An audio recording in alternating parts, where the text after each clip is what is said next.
We go on tour now and highlight the Toro men's interprovincials from Paraparamu. Conditions deteriorated on Saturday before the semis, and it made for tough going.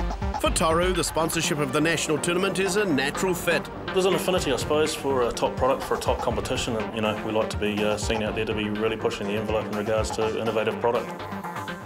Otago's Duncan Crowdis completed 7 straight wins in an unbeaten run that goes back to 2008. It wasn't enough though. Wellington would book their place in the final with a 3.5 to 1.5 win. Ryan Fox was superb all week, but he and Gary John Hill couldn't prevent Auckland losing to North Harbour. The 2005 champions would make their way to the final, while Scott Johnson beat Ben Wallace 2-up. Harbour winning 3-2. On we went to the final. Ben Campbell was looking to lead the way for Wellington. They were the favourites and they had another chance for glory. Peter Spearman-Byrne was playing well in the opening holes in his match with James Davis, as shown by this chip on 7. The Harbour number 2 had the chance to halve the hole with this birdie putt, but he was slightly off target. On the following hole, the 8th, Spearman-Byrne once again coming up with a fine chip to put the pressure on his rival. But Davis was equal to the challenge. He saved his par in the contest that would go the distance. Meantime, number 5, James Betts, missed his birdie chance on his way to losing to Tom Cardno, 1 down. There were good battles all over the course. Tom Brocklesby chipped close on 12, giving him a good birdie chance. Scott Johnson needed to make his, and when he missed, the door was open for Brocklesby. He made his effort to take the advantage in a crucial match in the Toro men's interprovincials.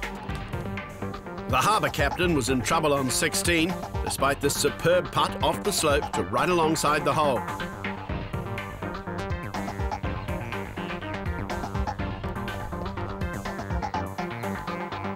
When Brocklesby managed to find lag putt to go alongside the hole as well, he won the match 4-2. He came into the Wellington team on debut and left Paraparam undefeated.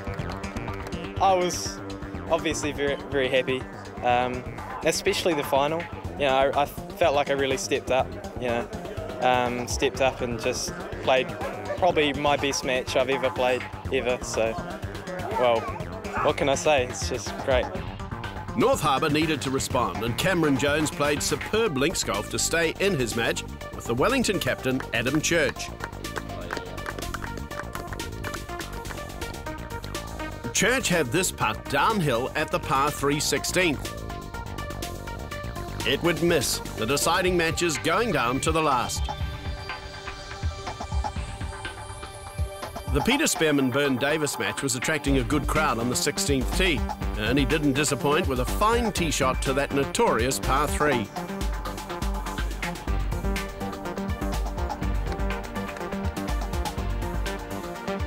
But as was typical in this contest, Davis would respond in kind with a great tee shot, also to 16.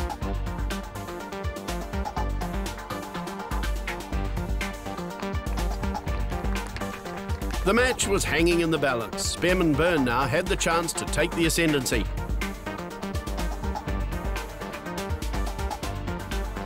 Similarly, Davis missed his tricky downhill effort as the match was going to the wire. Adam Church looked to be in trouble on 17. His chip came up short of the green. But that was short-lived. He comes up with a massive putt under pressure.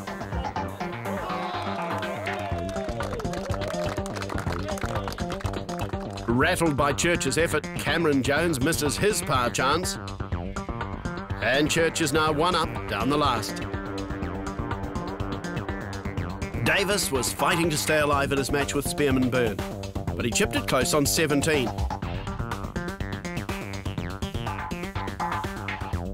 Spearman-Byrne could have won the match, but he fluffed his putt from the fringe. So North Harbour remained alive when Davis made his par.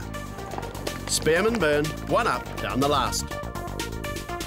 Up on 18, Cameron Jones would miss his birdie chance on the last, and that meant that the Wellington captain, Adam Church, could 2-putt his way to win by 2-up. Wellington were heading for the Toro Interprovincial. Church, who's been on the losing team in the finals of 2007, 2008 and the semi-finals last year, was truly enjoying the success.